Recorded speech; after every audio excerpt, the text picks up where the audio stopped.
नमस्कार, MNS news live में आप सभी का स्वागत है। मैं हूं आपके साथ अर्शी अंसारी। आइए देखते हैं देश और दुनिया की तमाम राजनीति की कुछ खास खबरें। जब तक मोदी जी है, राहुल गांधी कभी पीएम नहीं बन पाएंगे, सीएम शर्मा। शराब घोटाले के बाद अब जासूसी कांड में घिरे केजरीवाल सरकार। राहुल गांधी के बचाव में अडानी मुद्दा लेकर उतरेगी कांग्रेस। आइए देखते हैं खबरें विस्तार से। जब तक मोदी जी है, राहुल गांधी कभी पीएम नहीं बन पाएंगे, कर्नाटक में बरसे सीएम शर्मा। जी हां, असम के सीएम हिमंत बिस्वा शर्मा ने कांग्रेस सांसद राहुल गांधी पर लंदन के भाषण में अपनी टिप्पणियों में भारत को बदनाम करने का प्रयास करने का आरोप लगाया तथा दावा किया कि जब तक नरेंद्र मोदी है वो कभी भी प्रधानमंत्री नहीं बन सकते। जी हां, चुनावी राज्य कर्नाटक के कनकगिरी में एक विजय संकल्प रैली में हिमंत बिस्वा शर्मा ने कहा, हमें यहाँ भाजपा को सत्ता में लाना है। जी हाँ, हमें अब बाबरी मस्जिद नहीं चाहिए, हमें राम जन्मभूमि चाहिए। राहुल गांधी ने लंदन में भारत को बदनाम करने का प्रयास किया, मगर मैं उनसे चाहता हूं कि जब तक मोदी जी है, आप कभी प्रधानमंत्री नहीं बन पाएंगे। शर्मा के कर्नाटक में रैली के चलते राहुल गांधी के बयान को आड़े हाथों लेने से पहले संसद में भी सत्र के चलते बहुत हंगामा हुआ। जी हाँ, बीजेपी सांसदों ने राहुल गांधी पर विदेश धरती में देश को बदनाम करने का आरोप लगाया है।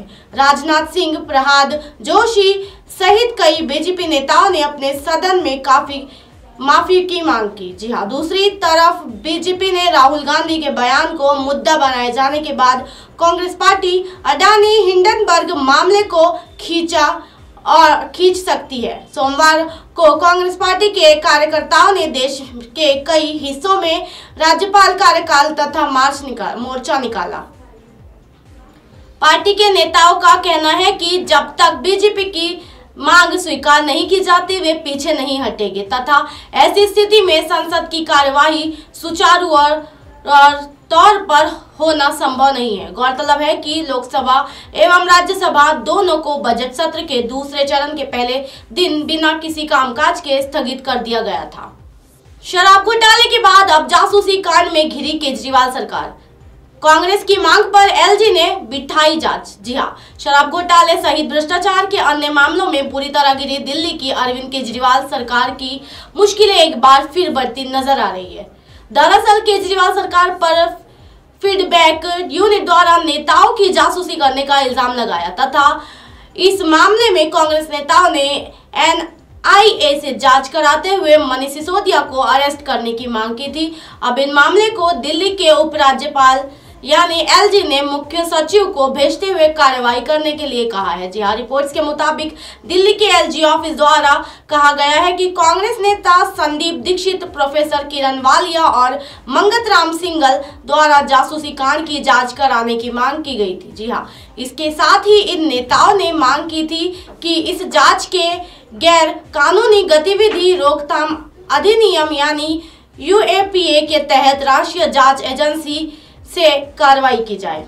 अब इस मामले में एलजी ने संज्ञान लेते हुए मुख्य सचिव को कहा कि वह इस पर जरूरी कार्रवाई करे। जी हाँ, क्योंकि अब मामला मुख्य सचिव के पाले में है। ऐसे में अब देखना होगा कि वो इस मामले की जांच एनआईए से कराने के लिए कार्रवाई करते हैं या नहीं। जी हाँ, वैसे जासूसी कांड मामले में सीबीआई पहले ही छानबीन कर रही है। केंद्रीय गृह मंत्रालय ने गत 22 फरवरी को मनीष सिसोदिया के खिलाफ भ्रष्टाचार विरोधक अधिनियम के तहत केस दर्ज करने की इजाजत दे दी थी। वर्ष 2015 में दिल्ली में आम आदमी पार्टी यानी आप सरकार बनने के बाद मुख्यमंत्री Arvind Kejriwal anti corruption bureau यानी एसीबी का कंट्रोल चाहते थे, मगर इससे उन्हें कामयाबी नहीं मिली। जी हाँ, इसके बाद केजरीवाल ने अपनी सतर्कता विभाग के तहत फीडबैक यूनिट बनाने का निर्णय लिया। इस यूनिट का उद्देश्य दिल्ली सरकार के अंतर्गत आने वाली संस्थाओं की मॉनिटरिंग करते हुए सुधार के लिए फीडबैक देना था। हालांकि आरोप है कि केजरीवाल सरकार के इशारे पर इस फीडबैक यूनिट ने विपक्ष विपक्षी पार्टियों के नेताओं की जासूसी करनी शुरू कर दी।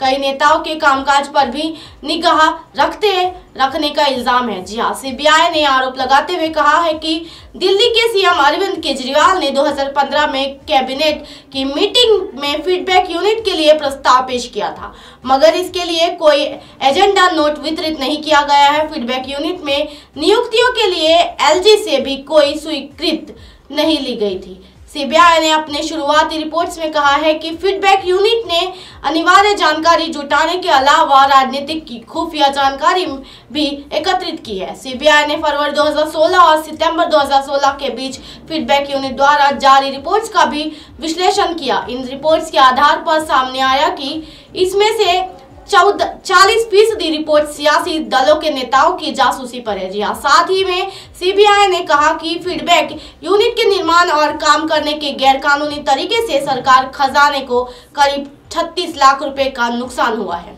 राहुल गांधी के बचाव में अडानी मुद्दा लेकर उतरेगी कांग्रेस, फिर हंगामे की भेंट चढ़ेगी सदन की कार्रवाई। जी हाँ, कांग्रेस के पूर्व राष्ट्रीय अध्यक्ष राहुल गांधी द्वारा लंदन में दिए बयानों को लेकर विवाद थमने का नाम ही नहीं ले रहा है।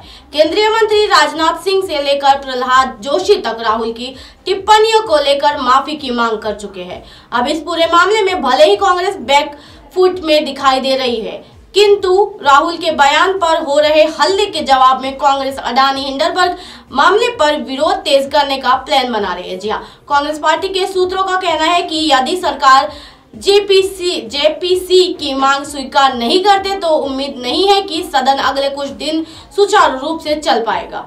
राहुल गांधी के बयान को भाजपा द्वारा मुद्दा बनाए जाने के बाद कांग्रेस अडानी हिंडनबर्ग मामले में विरोध तेज करने की रणनीति पर काम कर रही है। इस मामले में पार्टी के विरोध प्रदर्शनों को देश के कुछ हिस्सों में समर्थन भी मिल रहा है। जी हाँ, जिसमें कांग्रेस कार्यकर्ताओं और अन्य दलों के नेताओं ने केंद्र सरकार के खिलाफ सैकड़ों की तादाद में राज्यों के गवर्नर हाउस तक मार्च निकाला।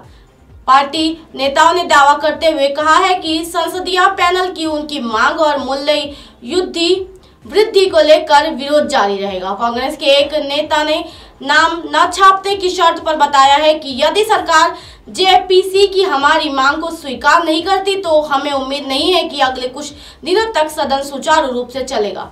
जी हाँ, बता दें कि अडानी हिंडनबर्ग का मामला फिलहाल सुप्रीम कोर्ट में है और अदालत एक्सपर्ट कमेटी द्वारा इसकी जांच कर रही है। जो भी सच्चाई होगी वो जल्द ही सबके सामने आएगी, लेकिन इस मुद्दे पर विपक्ष के हंगामे में सदन की कार्रवाई बाधित होने के पूरे आसार हैं। अब आप हमारे चैनल को आपके मोबाइल पर भी देख सकते हैं। मोबाइल ऐप पर देखने के लिए प्ले स्टोर से MNS news TV app download करें। इंस्टा, लिंक, ट्विटर, हाईकुक, फेसबुक और कई सोशल मीडिया के प्लेटफॉर्म पर हमारा चैनल उपलब्ध है। आप इसे यूट्यूब पर भी देख सकते हो। आप हमारे चैनल को लाइव भी देख सकते हो www.mnsnews.com पर। फिलहाल वक्त हो चैनल दर्शकों ब्रेक का। ब्रेक से लौटने के बाद देखिएगा देश और दुनिया की तमाम खबरें। बने रहिए एमएनएस न्यूज पर। नमस्कार।